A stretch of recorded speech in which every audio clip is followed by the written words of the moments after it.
আচ্ছা জিতো নটা বুথ জিতো আমরা কিন্তু একটা টাকা কাউকে দিতে চাই। তারা কিন্তু দেশ ভক্তি রাষ্ট্রকে প্রেম করে, যারা রাষ্ট্রভক্ত লোক। সারা লোকসভা কেন্দ্র জুড়েই আমরা একই আবহাওয়া দেখতে পাচ্ছি। প্রচুর মানুষজন অন্যান্য দল থেকে এবং সাধারণভাবে যারা হয়তো প্রত্যক্ষভাবে কোনো দলের সমর্থক নন, তারাও দলে দলে ভারতীয় জনতা পার্টির সঙ্গে যুক্ত হচ্ছেন। আমি তাদেরকে আমার শ্রদ্ধা শুভেচ্ছা জানাই। তার কারণ একটাই, দিনের আলোর মতো পরিষ্কার যে আজকে বিকেলবেলা এমন সূর্য পশ্চিমে অস্ত যাবে, আবার কাল সকালে পূর্বে উদিত হবে, তেমনি মোদীজির নেতৃত্বে তৃতীয়বারের এনডিএ সরকার প্রচন্ড বহুমত নিয়ে 400-র বেশি আসন নিয়ে কেন্দ্রীয় সরকার গঠন করতে চলেছে। অতএব এর মাঝখানে যা যা হচ্ছে বা যারা যারা আছেন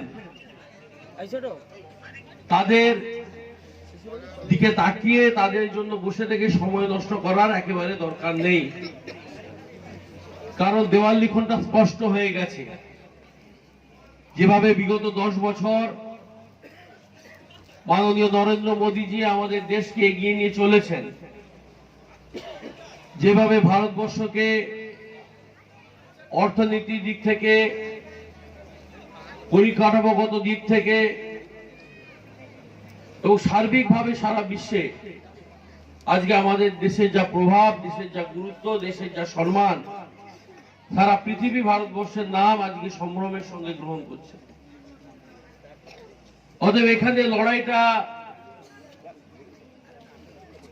কোন পঞ্চায়েতের লড়াই নয়, কোন বিধানসভায় লড়াই নয়।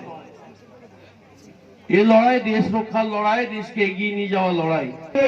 নটা বুথ আমরা জিতো নটা বুথ জিতো আমরা কিন্তু একটা টাকা কাউকে দিতে চাই। তারা কিন্তু দেশ ভক্তি রাষ্ট্রকে প্রেম করে, যারা রাষ্ট্রভক্ত লোক। সারা লোকসভা কেন্দ্র জুড়েই আমরা একই আবহাওয়া দেখতে পাচ্ছি। প্রচুর মানুষজন অন্যান্য দল থেকে এবং সাধারণভাবে যারা হয়তো প্রত্যক্ষভাবে কোনো দলের সমর্থক নন, তারাও দলে দলে ভারতীয় জনতা পার্টির সঙ্গে যুক্ত হচ্ছেন। আমি তাদেরকে আমার শ্রদ্ধা শুভেচ্ছা জানাই। তার কারণ একটাই, দিনের আলোর মতো পরিষ্কার যে আজকে বিকেলবেলা এমন সূর্য পশ্চিমে অস্ত যাবে, আবার কাল সকালে পূর্বে উদিত হবে, তেমনি মোদীজির নেতৃত্বে তৃতীয়বারের এনডিএ সরকার প্রচন্ড বহুমত নিয়ে 400-র বেশি আসন নিয়ে কেন্দ্রীয় সরকার গঠন করতে চলেছে। অতএব এর মাঝখানে যা যা হচ্ছে বা যারা যারা আছেন তাদের দিকে তাকিয়ে তাদের জন্য বসে থেকে সময় নষ্ট করার একেবারে দরকার নেই। কারণ দেওয়াল লিখনটা স্পষ্ট হয়ে গেছে। যেভাবে বিগত 10 বছর মাননীয় নরেন্দ্র মোদীজি আমাদের দেশকে এগিয়ে নিয়ে চলেছেন, যেভাবে ভারতবর্ষকে অর্থনীতির দিক থেকে, পরিকাঠামোগত দিক থেকে এবং সার্বিকভাবে সারা বিশ্বে আজকে আমাদের দেশের যা প্রভাব, দেশের যা গুরুত্ব, দেশের যা সম্মান, সারা পৃথিবী ভারতবর্ষের নাম আজকে সম্ভ্রমের সঙ্গে গ্রহণ করছে। অতএব এখানে লড়াইটা